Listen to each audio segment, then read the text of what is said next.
Okay. Hello, hello, hello, hello. Bonsoir, bonsoir, bonsoir, bonsoir, bonsoir, bonsoir tout le monde. Bonsoir.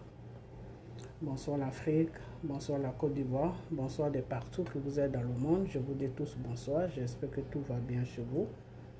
J'espère que tout va bien dans vos différentes familles. J'espère que tout va bien dans vos maisons. J'espère que tout le monde va bien. Je fais un gros coucou à vous tous qui êtes abonnés sur ma page, mes frères, mes soeurs, mes enfants. J'espère que tout se passe bien dans vos différentes vies de chaque jour. J'espère que tout va bien dans vos différentes maisons. J'espère que tout le monde se porte bien. J'espère que tout se passe comme vous le voulez. Il faut que tout se passe comme vous le voulez parce que vous êtes tous des enfants de Dieu. Hein? Voilà.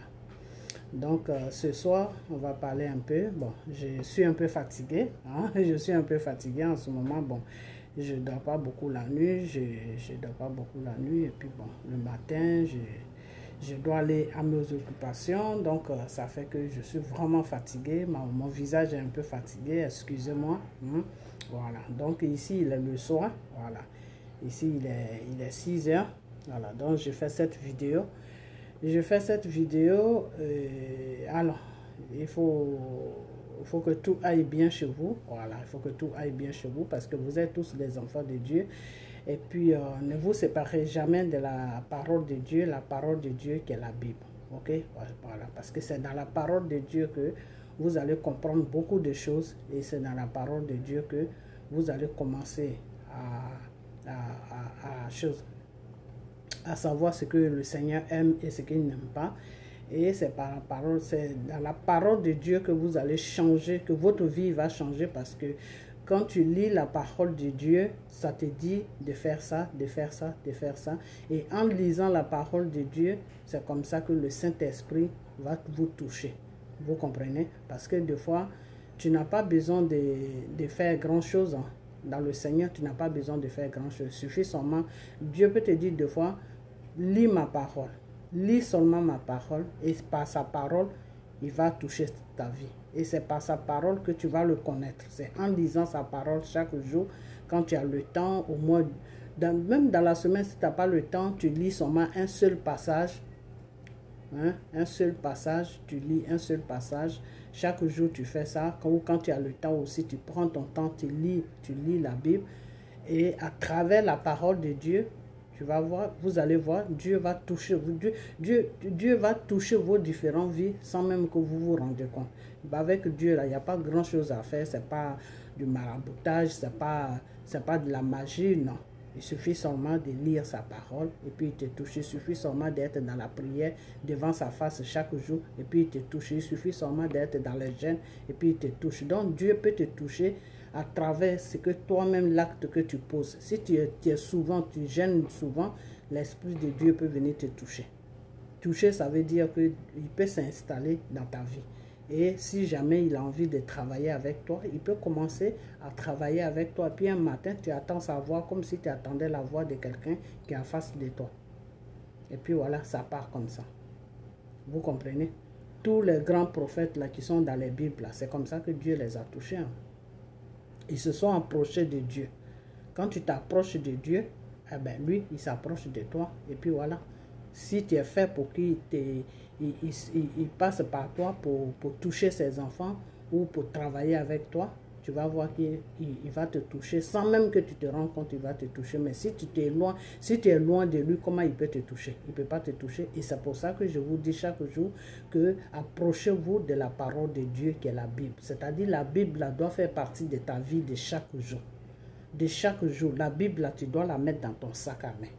Vous les hommes, il y a des hommes qui ont des sacs et il y a des hommes aussi qui n'ont pas de sacs. La Bible, là, le soir, quand tu rentres chez toi, après ton travail, tu finis de te laver, tu finis de manger, avant de te coucher, tu dois la lire.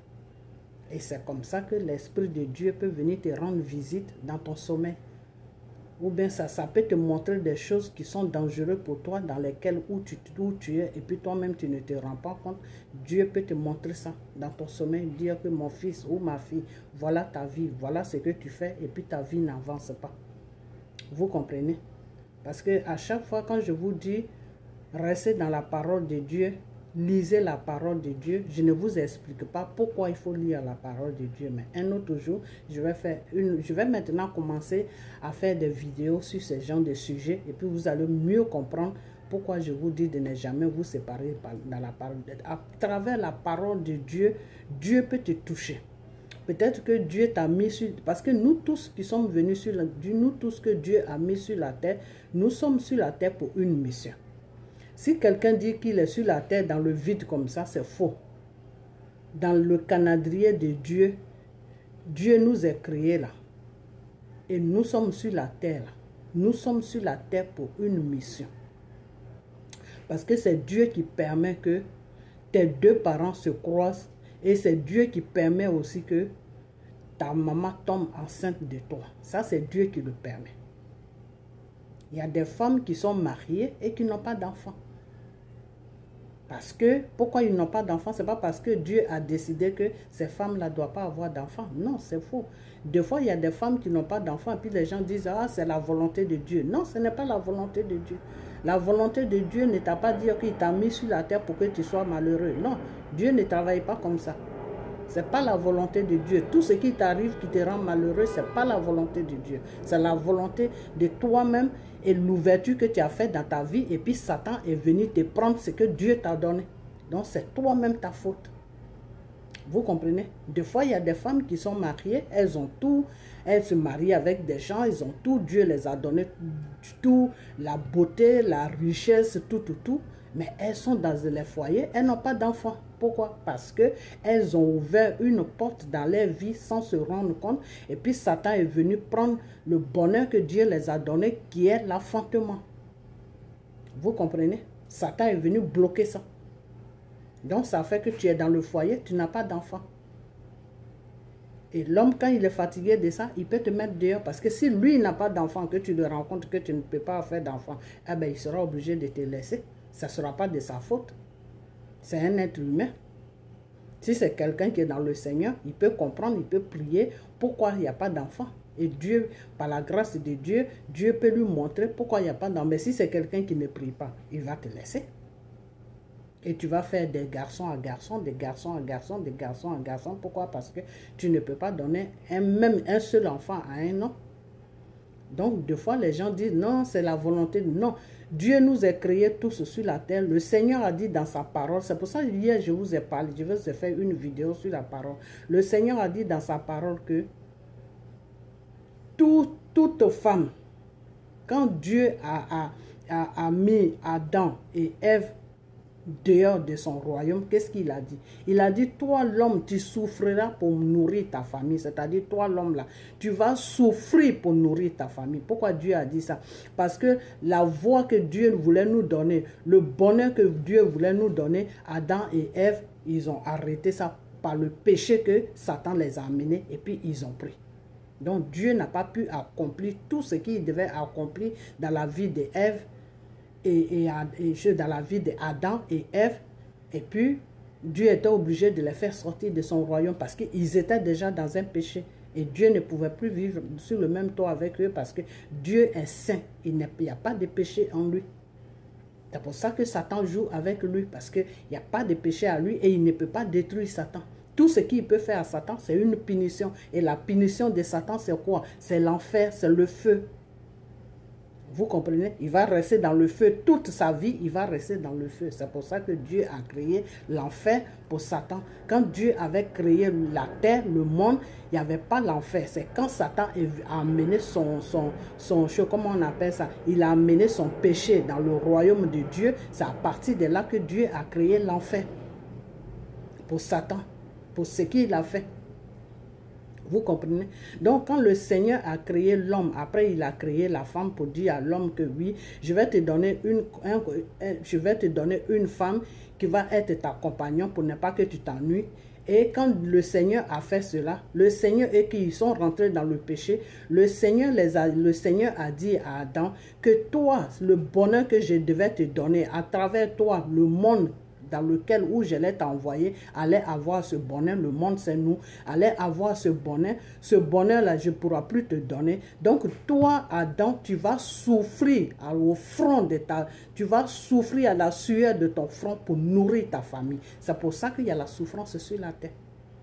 Et il a dit à la femme que toi, femme, tu vas souffrir avant d'enfanter. Tu vas souffrir avant d'enfanter. C'est pour ça que tout accouchement a la douleur. Tout accouchement, il y a la douleur. Il n'y a pas d'accouchement où il n'y a pas de douleur. Il y a des femmes qui sont fragiles, elles préfèrent aller voir les docteurs ou aller à l'hôpital pour prendre des cachets pour ne pas avoir des douleurs. Mais ça, c'est un péché. Parce que ce n'est pas un accouchement qui est naturel. Parce que tout accouchement qui est naturel, le Seigneur a mis une parole sur l'accouchement que toi, la femme, tu dois souffrir avant d'accoucher. Voilà ce que le Seigneur a dit à ces deux personnes. Et puis il les a mis sur, et puis il les a dit, allez-y sur la terre et puis multipliez-vous. Et toi, l'homme, tu dois souffrir pour nourrir ta famille. C'est pour ça que la souffrance de l'homme est plus que la souffrance de la femme. Et toi, la femme, tu dois souffrir avant d'enfanter. Alors, si le Seigneur a dit, toi, la femme, tu dois souffrir avant d'enfanter, la première femme qu'il a créée, ça veut dire que tout ce qui va descendre des femmes, qui est femme là, doit accoucher. Vous comprenez? Est-ce que vous comprenez? Ça veut dire que tout ce qui est descendant des femmes là, Dieu a déjà mis sa parole sur la femme, que toi, la femme, tu vas souffrir avant d'accoucher. Ce qui veut dire que toute femme qui est sur la terre, qui a été une créature de Dieu, parce que la descendante que Dieu a créée, qui est la femme qui est Ève, est une femme. Donc tout ce qui va venir, tout ce qui va suivre la voie, la branche de Ève sera de la femme.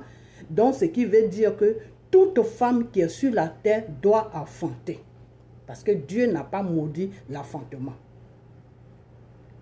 Dieu là, il n'a pas dit que non, toi la femme, tu ne pourras jamais enfanter. Dieu n'a pas dit ça. Dieu a dit, toi la femme, tu vas enfanter, mais avant d'enfanter là, tu vas souffrir. Donc toute femme sur la terre doit enfanter. Je dis bien toute femme, que ça soit blanche, que ça soit jaune, que bon, Dieu n'a pas créé de jaune, mais que ça soit noir ou blanc, toute femme là doit souffrir. Vous comprenez? Alors si tu vois une femme qui n'enfante pas, qui est dans un foyer avec un homme marié légalement et qui n'enfante pas, ça veut dire que c'est quelque chose qu'elle a fait, qui l'a bloqué, ou bien c'est une ouverture qu'elle a mis dans sa vie et puis le Satan est venu prendre ce qui lui revient de droit, qui sont ses enfants. Le Satan a pris ça. Donc une fois que le Satan a pris ça, maintenant il faut faire des prières pour que Dieu puisse arracher ça dans la main de Satan pour remettre ça dans son système pour qu'elle puisse tomber enceinte. Vous comprenez? Ou soit c'est une maladie. Si elle va à l'hôpital, que le docteur dit il ne voyait rien, elle fait tout le tour des hôpitaux qui ne voyaient rien, ça veut dire que c'est quelque chose qui est spirituel. Donc il faut s'adresser maintenant à Dieu. Parce que c'est Dieu seul qui peut arranger tout ce que Satan a dérangé. Vous comprenez? Donc quand je vous dis chaque jour que lisez la parole de Dieu, soyez toujours en contact avec la parole de Dieu. Que la parole de Dieu soit votre compagnon de chaque jour. C'est pour vous-même votre bien. C'est pour nous-mêmes notre bien. Ce n'est pas pour Dieu, ce n'est pas pour quelqu'un. Parce qu'à travers la parole de Dieu, tu peux comprendre beaucoup de choses qui t'arrivent toi-même dans ta vie. À travers la parole de Dieu, tu peux savoir comment tu dois marcher et comment tu ne dois pas marcher. À travers la parole de Dieu, si Dieu t'a mis sur la terre, c'est qu'il t'a mis sur la terre pour une mission. Ta mission pour laquelle tu es sur la terre là, à travers la parole de Dieu, tu peux savoir qu'est-ce que tu dois accomplir sur la terre. Peut-être que Dieu t'a amené sur la terre. Toi, ta mission, c'est servir Dieu. Tu ne sais pas. Si tu ne t'approches pas de la parole de Dieu, comment tu peux savoir? Tu ne sais pas. Peut-être que ta mission sur la terre, c'est prier pour les gens, c'est parler pour les gens, c'est aider les gens, c'est faire ceci, c'est faire cela. Tu ne sais pas. Il y a des gens même de nature, si Dieu sait qu'ils ne peuvent pas prier ils vont rejeter la parole de Dieu. Dieu met en eux une gentillesse que eux-mêmes ils ne comprennent pas. C'est-à-dire, ils sont là seulement dans leur vie. Ils aident les gens seulement. Leur vie, c'est aider les gens seulement. Ça, c'est la mission que Dieu leur a donnée sur la terre. Vous comprenez? Et il y a des gens aussi qui sont du côté de Satan, qui ont choisi de servir Satan. Eh bien, ceux-là, ils sont là pour détruire seulement. Ça, c'est leur mission aussi que Satan les a donnée. Donc, au dernier jugement, ils vont répondre des actes qu'ils ont posés sur la terre. Et au dernier jugement, toi qui es parti dans le bon, tu vas répondre aussi de tes actes que tu as posés sur la terre. Donc, si tu as fait le bon sur la terre, eh bien, Dieu va te prendre dans son royaume et tu vas rentrer dans la deuxième vie qui est dans le ciel, c'est-à-dire qui est à côté de Dieu. Tu vas recommencer ta nouvelle vie là-bas. Si tu as fait le mal aussi, eh bien, tu vas en enfer avec Satan. Et comme Satan, il ne veut pas aller en enfer tout seul, eh bien, il cherche des clients. Donc, si tu fais partie des clients de Satan, il faut te dire que quand le jour que Satan même va te prendre, eh bien, c'est en enfer que tu vas terminer. Sauf aussi, on te tue. Quand tu fais le péché, là où tu ne dois pas partir en enfer, c'est si quelqu'un te tue. Quand quelqu'un te tue, Dieu pardonne tous tes péchés. Et celui qui t'a tué là, c'est lui qui prend tous tes péchés. Donc toi là, tu vas au royaume des cieux. Et lui qui t'a tué là, lui, il va en enfer. Donc c'est pour ça que Dieu, des fois, dit à ses enfants de ne pas commettre des crimes. Parce que les crimes, tu prends tous les péchés de la personne, c'est-à-dire les actes que la personne a posés qui n'est pas bien et que lui devait payer en enfer, c'est toi qui vas payer ça à sa place. Vous comprenez? Donc la parole de Dieu est très importante. La parole de Dieu, là, c'est très important. Parce que le commencement est la parole de Dieu. Alors, si tu ne t'approches pas du commencement de toi-même, ta vie, là, comment tu peux comprendre ta vie que tu vis? Tu ne peux pas la comprendre. Tu ne peux pas la comprendre. Tu ne peux pas la comprendre. Des fois, quand le Seigneur, il te choisit pour que tu puisses faire son œuvre, le Seigneur, comment on appelle? Le Seigneur, quand il te choisit des fois pour que tu puisses faire son œuvre, le Seigneur t'enseigne. Le Seigneur, des fois, quand il te choisit pour que tu puisses faire son œuvre, il va te dire, ah, mon fils, ma fille, c'est moi-même qui va t'enseigner, c'est-à-dire c'est lui, Dieu même qui va t'enseigner, c'est pas quelqu'un qui va t'enseigner. Donc si un jour quelqu'un se présente dans ta vie pour te dire, ah, Dieu m'a dit que oui, que je dois être ton pasteur, Dieu m'a dit que je t'accompagne pour t'enseigner, il faut catégoriquement refuser cela. Parce que est-ce que Dieu t'a dit que tu dois avoir quelqu'un qui va t'enseigner? Non. Quand Dieu te choisit là, il te dit tout. Dieu ne te laisse jamais dans l'ignorance. Tout ce que tu ne sais pas là, il te le dit. Mais pour Dieu là, ça va doucement, doucement, doucement, doucement. Donc quand tu es pressé là, tu ne peux pas marcher avec Dieu. Parce que pour Dieu là, ça prend le temps. Mais quand ça vient là, ça s'accomplit. Et quand ça s'accomplit, il n'y a personne qui peut t'arracher ça. Les gens vont monter ou descendre. Il n'y a personne qui peut t'arracher ça pour Dieu là. Quand il y a ça, c'est pour toute ta vie. Et Dieu, il ne t'arrache jamais. Quand il t'a donné quelque chose, là, il ne peut pas t'arracher. Il ne peut pas t'arracher ça. Donc, la seule chose qu'il fait seulement... Oh, mon père, là, j'ai mal attaché ça. La seule chose qu'il va seulement faire... La seule chose qu'il va seulement faire, c'est de t'arranger. C'est de t'arranger parce que lui-même, il sait que ce qu'il t'a donné, là, il ne peut pas t'arracher ça. Donc, la seule chose qu'il va faire, il va t'arranger pour que tu puisses faire ce qu'il t'a donné dans le bon chemin et très bien. Vous comprenez? C'est Satan, quand il te donne, il t'arrache. Quand Satan te donne là, il t'arrache. Mais quand Dieu te donne là, il ne t'arrache plus jamais. Il te laisse avec ça jusqu'à ce qu'un jour la mort vienne te chercher. Vous comprenez? Donc c'est pour ça que le bonheur de Dieu est mieux que le bonheur de Satan. Parce que le bonheur de Satan là, ça a des conséquences. Les conséquences que Satan va t'amener là, toi-même, ça va t'étouffer. Toi-même, à la fin, là, tu vas te dire, mais c'est mieux même que je quitte sur cette terre-là que de vivre comme ça. Parce qu'il va t'amener de bêtises à bêtises. C'est-à-dire, tu vas passer tout ton temps à faire des crimes, à faire des sacrifices, à faire des crimes. C'est-à-dire, à la fin même, tu seras fatigué. Parce que est-ce que tu peux passer toute ta vie à faire sacrifice, c'est-à-dire toi, ta vie seulement c'est sacrifice, sacrifice de moutons, sacrifice de l'être humain, sacrifice de poulet, sacrifice, donc toi tu es là seulement pour verser le sang, verser le sang, verser le sang, mais un matin, le même Satan là, il va venir te prendre pour verser toi-même ton sang aussi. Donc pour Satan là, ce n'est pas des choses qui sont garanties. Donc c'est pour ça que le Seigneur vous demande que vous vous approchez de lui pour vous sauver. Quand le Seigneur t'appelle à lui là, ce n'est pas pour lui, hein? C'est pour toi-même. Parce qu'avant, moi-même, je ne comprenais pas ça. Avant, moi, je fuyais. Il y a une dame qui est sur la France, son mari qui est pasteur, elle me suivait partout. Non, viens à l'église, tout. Je la fuyais. Il y a des pasteurs qui me poursuivaient, je les fuyais. Mais aujourd'hui, j'ai compris, quand le Seigneur m'a touché, j'ai compris que quand le Seigneur envoie des gens vers toi pour que tu viennes à lui, ce n'est pas pour lui Dieu, c'est pour toi. Ça veut dire que c'est pour sauver ta vie. Ça veut dire que ta vie est en danger. Ou arriver à un certain moment, de ta vie va être en danger. Donc ce danger-là, lui, Dieu, il voit ça. Donc il t'appelle à lui pour enlever ce danger devant toi. Ou d'enlever ce danger dans ta vie.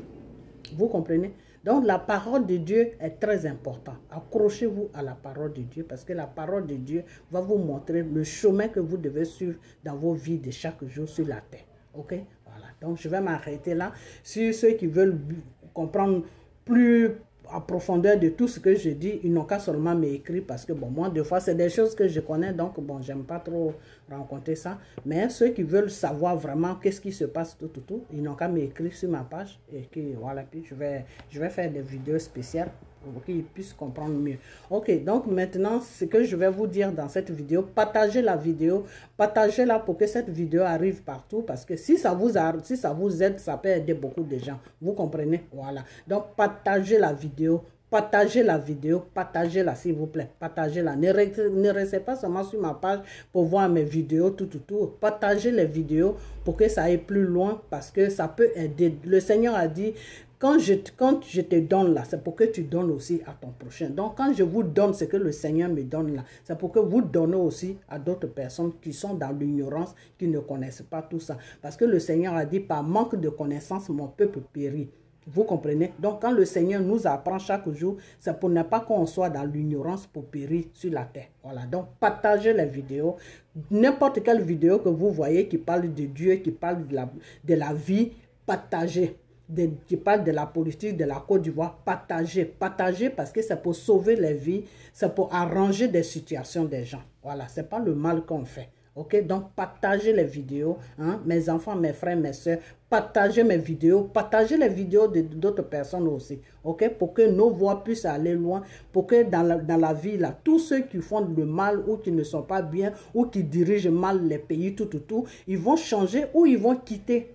Voilà, c'est dans ce but-là qu'on fait tout ça. Sinon, on ne fait pas les vidéos pour nuire la vie des gens. On fait plutôt les vidéos pour aider les gens, pour arranger la vie des gens. Vous comprenez? Il y a beaucoup de gens qui font les vidéos pour le Mali, pour le Sénégal, pour le Burkina, pour la Côte d'Ivoire, même pour la France, pour tous ces pays, pour les États-Unis, pour tous ces pays qui dénoncent certains mal, qui dénoncent les choses qui se passent. Quand vous voyez les vidéos, partagez-les. Partagez-les parce que la parole, quand ça va loin, ça aide. Ok? C'est pour ça que Dieu a commencé le monde à travers la parole. Parce que la parole a été la première chose que Dieu a prononcée avant de prononcer toute chose qui est venue après. Ok? Voilà. Donc, la parole, c'est ce que Dieu a prononcé avant de nous-mêmes nous créer. Ok? C'est pour ça que on parle. C'est pour ça que l'être humain doit parler. Parce que ta parole, là, ça peut sauver des vies, ça peut sauver des situations, ça peut arranger des choses, ça peut faire beaucoup de choses. Donc, partagez les vidéos. Ok? Voilà. Donc, ce que je voulais dire, c'est que cette vidéo partagée là est le gène de la Côte d'Ivoire. Le gène de la Côte d'Ivoire qu'on doit faire, ce n'est pas quelque chose qui est méchant. Quand tu prends la décision pour gêner pour une nation, ta nation, c'est la Côte d'Ivoire. Ou bien pour un continent, le continent, c'est l'Afrique. C'est toute l'Afrique. Toute l'Afrique, pas des pays. Tous les pays d'Afrique, là, c'est ça qu'on appelle continent. Ok, voilà, je crois qu'on est 52, 54 pays ou je ne sais plus combien. Ok, c'est ça qui est le continent. Ok, donc quand tu prends la décision pour prier pour ton pays qui est la Côte d'Ivoire ou pour prier pour tout le continent africain, tu seras béni par le Seigneur. Parce que le Seigneur bénit toute personne qui prie pour une bonne cause. Ok? Il y a quelque chose même qui n'allait pas dans ta vie, soit tu cherches le travail, ou soit tu es malade, ou soit tu cherches un mari, ou soit tu veux affronter, ça ne vient pas. Soit il y a beaucoup de choses.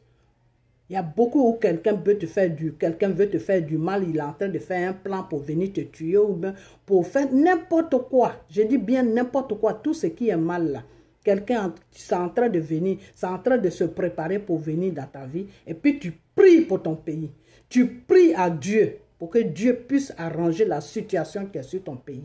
Tu pries pour ton pays pour que Dieu puisse te toucher le mal qui est sur ton pays, pour enlever ce mal-là sur ton pays. Tu pries pour ton pays pour que Dieu puisse vraiment avoir compassion de ton pays, pour pouvoir faire quelque chose de bien pour ton pays, pour que ton pays soit dans la paix, dans la tranquillité, pour que tout le monde soit tranquille.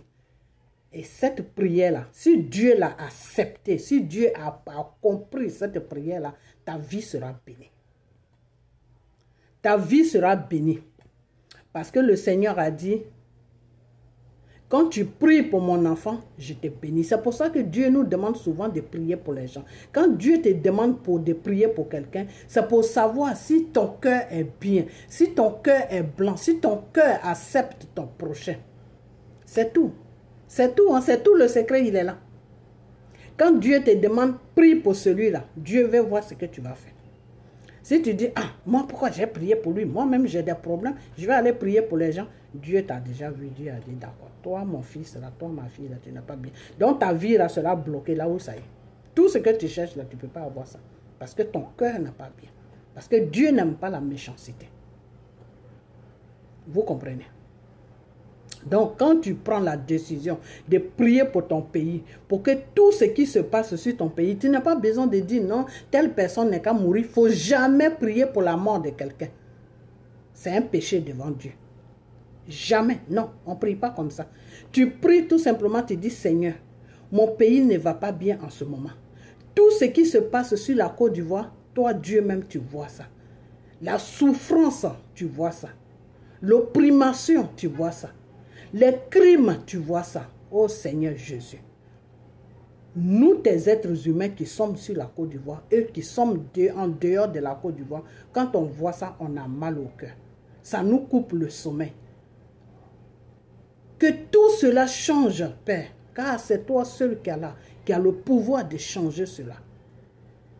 C'est-à-dire, prie à Dieu avec la peine de ton pays que tu ressens. Prie à Dieu pour tout le mal qui se passe sur ton pays. Faut pas dire le nom de quelqu'un. Que oui, par exemple, Alassane, c'est qui il fait. Non, non, non, non, on ne prie pas comme ça. Prie seulement pour les actes qui sont posés sur la Côte d'Ivoire, qui est le mal. C'est ça qu'il faut prier. Parce que quelqu'un fait ses bêtises, il ne faut pas regarder la personne. C'est l'esprit qui l'anime là. C'est ça qu'il faut confier à Dieu. Et puis lui, Dieu là, il va détruire cet esprit-là. Et cet esprit-là va quitter. C'est tout.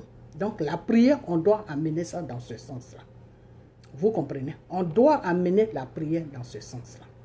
Donc la prière, on va la commencer vendredi, le matin à 6 h du matin. Il faut 4 personnes. 4 personnes doivent se lever à 6 h du matin. Plus ou moins, ça fait 5 personnes. On doit prier pendant au moins 15 à 40 minutes. Ça dépend de comment vous priez. Bon, moi, je vais mettre 1 heure de prière. Donc, si vous pouvez mettre tous aussi 1 heure de prière, c'est-à-dire la prière, tu la commences à 6 h pile jusqu'à 7 h pile, on arrête la prière. C'est-à-dire de 6 h à 7 h. Ça, c'est pour rentrer. Ça, c'est la rentrée. C'est la rentrée du jeûne. Donc, on doit faire 1 heure de prière. C'est-à-dire 6 h du matin, tu te mets à genoux, tu commences à prier, tu commences à prendre tous les sujets, tout le mal qui est sur la Côte d'Ivoire, que vraiment Dieu n'a qu'à avoir compassion de cela, pour vraiment, tu peux toujours répéter les mêmes choses. Tu peux toujours répéter les mêmes choses, tout le mal que tu sais qui se passe sur la Côte d'Ivoire. Mais il ne faut pas dire le nom de quelqu'un. Tu doites le mal, il faut doiter le mal qui est sur la Côte d'Ivoire. Comment ça se passe? Les crimes, l'opprimation, les Ivoiriens sont dans la faim, la population est dans la faim, que ce soit étranger, que ce soit Ivoirien. Tous ceux qui sont sur la terre de la Côte d'Ivoire, ils souffrent, ils sont dans la faim, les enfants souffrent. C'est-à-dire tout ce qui ne va pas sur la Côte d'Ivoire, c'est ça qu'il faut citer. Il faut citer tous les crimes qui se passent. La population veut revendiquer leurs droits. On les tue, on les effraie, on les opprime. Ils sont enfermés dans leurs maisons. On les trouve là-bas, on les tue, on fait cela. Seigneur, c'est toi celui qui a la solution de tout ça. Parce que nous, on n'a pas de solution. Donc, on vient à toi. On vient à toi pour que tu puisses arrêter tout ça. Pour que tu puisses mettre la paix sur la Côte d'Ivoire. Et pour que tu puisses déposer quelqu'un de bien à la tête de notre pays qui pourra diriger le pays dans le bon sens pour que tout le monde soit bien dans le pays. Que ce soit étranger, que ce soit ivoirien, n'importe qui va venir dans le pays pour que la personne soit bien. Donc on veut la paix sur notre pays. On veut la tranquillité sur notre pays. Tout ce qui est crime, tout ce qui est opprimation, tout ce qui est dictature, tout ce qui est la faim, tout ce qui est guerre, tout ce qui n'est pas ta voix, Seigneur, que cela s'arrête maintenant sur la Côte d'Ivoire. Et que toi, Père, même, tu prennes le contrôle total de la Côte d'Ivoire. Que tu prennes le contrôle total de la Côte d'Ivoire. Que tu prennes le contrôle total de la Côte d'Ivoire. Que tout ce qui ne va pas en Côte d'Ivoire, que tout ce qui n'est pas bien en Côte d'Ivoire, que tous les ennemis de la Côte d'Ivoire, que toi, Père, on te confie tous les ennemis de la Côte d'Ivoire et que tous les ennemis de la Côte d'Ivoire se taisent. C'est-à-dire tous les ennemis de la Côte d'Ivoire, soit ils changent ou soit ils sortent de la Côte d'Ivoire, ils vont ailleurs. Que toi, Père, tu t'occupes d'eux. Voilà, c'est tout. Que tu t'occupes d'eux. Mais il ne faut pas dire dans ta prière, non, il faut les tuer. Il faut faire... Non, non, non, non. Tu ne demandes pas à Dieu de tuer quelqu'un parce qu'il ne pourra pas le faire. Donc, ce n'est même pas la peine de te fatiguer. Dieu ne tue pas. Dieu enlève une situation. Dieu arrête une situation. Maintenant, c'est à lui de voir comment lui il va faire la situation. C'est tout. C'est à Dieu, lui, de voir comment il va arranger la situation. S'il faut enlever la situation pour que la situation disparaisse pour de bon, c'est Dieu celui qui va faire ça. S'il faut aussi faire n'importe quoi pour que la personne même disparaisse, pour que vous n'attendez plus jamais parler de la personne, c'est Dieu celui qui va faire ça. S'il faut que la personne même change pour se mettre à genoux devant vous, pour dire que vraiment on regrette tout, s'il faut que Dieu même touche la personne, pour que l'esprit qui l'anime là sort de la personne, pour que la personne se rende compte de tout le mal qu'il a fait, pour qu'il demande pardon, et puis lui-même il va prendre ses bagages doucement pour partir. Ça c'est Dieu celui qui sait ça, parce que des fois quelqu'un peut faire du mal et puis il ne se rend pas compte, et quand Dieu le touche, Dieu enlève l'esprit qui l'anime et puis il fait le mal là. Il se rend compte de tout le mal qu'il a fait lui-même, sa conscience même, et la honte le pousse, il prend ses crics et ses craques et puis il s'en va doucement. C'est comme une femme qui trompe son mari et puis son mari la trouve avec l'homme sur le lit et le mari les regarde, elle regarde son mari face à face comme ça, et puis le mari ne réagit pas, il prend ses crics et ses craques et puis il la laisse avec son type et puis il s'en va. Il s'en va. Et puis quand il finit, il peut rester 2 jours, 3 jours, et puis après il revient à la maison tranquillement, comme si rien ne s'était passé. Cette femme-là, elle-même, elle va partir. Elle ne pourra pas rester dans la maison. Elle ne pourra même pas rester dans la maison. Même si le mari lui dit, mais c'est pas grave. Est-ce que tu m'as vu, j'ai fait un tapage? Non. Est-ce que tu m'as vu, je me suis fâché? Non. Est-ce que tu m'as vu, je t'ai demandé? Non. Si toi-même tu trouves que c'est bon là, il n'y a pas de problème, moi de mon côté. On continue la vie. La femme, je vous dis dans le nom de Jésus que la femme même, elle va prendre ses bagages. Elle-même, elle va demander pardon à son mari. Elle va partir parce qu'elle ne pourra plus rester là. C'est comme ça que Dieu lui travaille. Et si elle s'en va, Dieu va donner une femme à cet homme-là, que cette femme-là vraiment sera C'est-à-dire, la femme même qui ne rêvait pas de sa vie, là, c'est ça que Dieu va lui donner. Pourquoi? Parce qu'il n'a pas réagi, il n'a rien fait. Et puis, il est parti, il a laissé avec sa propre conscience. Donc, c'est comme ça qu'il faut prier.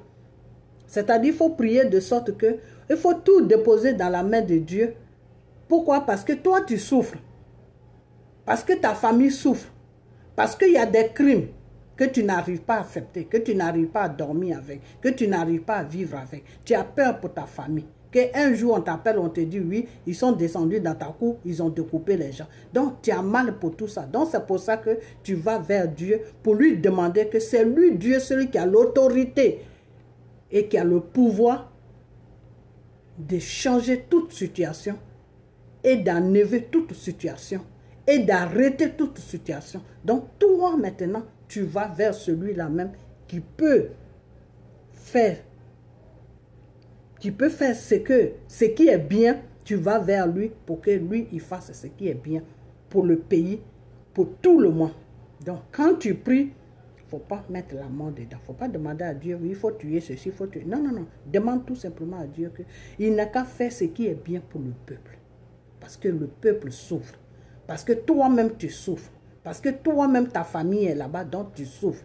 Tu as peur pour ta famille. Tu as peur pour toi-même. Et c'est ton pays. Tu veux que ton pays aille mieux. Donc, lui, Dieu, là, qui t'a donné ce pays-là. Et puis, le mal est venu s'installer sur ton pays-là. Lui, Dieu, là, il n'a qu'à enlever ce mal-là sur ton pays. Ok? Donc, c'est dans ce sens-là qu'on va prier. Parce que ne priez pas dans le sens de tuer. Et puis moi, je vais prier je vais mettre ma prière sur un autre chemin. Et puis l'autre aussi va mettre sa prière sur un autre chemin. Ça pourra pas marcher. Hein. Dieu ne pourra pas accepter ça. Parce que je vous ai toujours dit que Dieu ne travaille pas dans le désordre. Dieu travaille dans l'ordre. Donc, c'est comme c'est vendredi qu'on va commencer ça. On a encore demain que jeudi. Je vais prendre le temps. Là, je ne vais plus parler de ça et de ça. Je vais prendre le temps demain. Quand je vais venir me mettre devant ma caméra, je vais vous dire comment on doit prier. Vous comprenez? Voilà. Pas vous dire comment vous devez faire tout, mais les mots qu'on doit sortir. De toute façon, je vous ai dit ça, mais je vais encore insister dessus. Parce que je ne veux pas que vous ménagez ce gène pour ne pas que ça... Parce que ça doit agir. Ce qu'on doit faire pendant un mois, là, ça doit agir. OK? Voilà. Ça doit mettre la paix sur la Côte d'Ivoire et tout va s'arranger dans la voie de Dieu. Voilà. Quand tu demandes quelque chose, là, demande ça dans la voie de Dieu. Et Dieu, là, lui, il va accomplir ça. Voilà, c'est tout. Maintenant, c'est à lui de voir ce qui est bien. Voilà, c'est tout. Comme je vous ai dit, des fois, quand c'est comme ça, Dieu même, la personne même peut partir avec la honte et puis n'est plus jamais revenu. Ou bien quand Dieu voit que ça ne va pas vraiment du tout, lui, il sait ce qu'il a fait. C'est tout. C'est pas à toi de dire à Dieu ce qu'il doit faire. Dieu sait la situation qui est bien pour ton pays. C'est tout. Mais toi, tu plaides à lui. Maintenant, c'est à lui de voir ce qu'il doit faire. C'est comme si tu vas devant un juge. Toi, tu plaides pour ton client. C'est au juge maintenant de décider ce qu'il doit faire de ton client. C'est tout. C'est comme ça que ça se passe. OK? Voilà. Donc, je vais m'arrêter là parce que ma vidéo doit bientôt s'arrêter. Donc, partagez la vidéo, hein, partagez-la. Mais on commence vendredi à 6 h du matin. Et la première prière qu'on doit faire vendredi, on l'a fait de 6 h du matin à 7 h du matin. Et puis, c'est fini. Et à 15 h, on refait entre 15 h et 16 h. On rentre encore en prière, donc il faudra que vous m'écrivez, il faudra que 4 personnes m'écrivent pour me dire si c'est 15 h qui les arrange ou si c'est 16 h.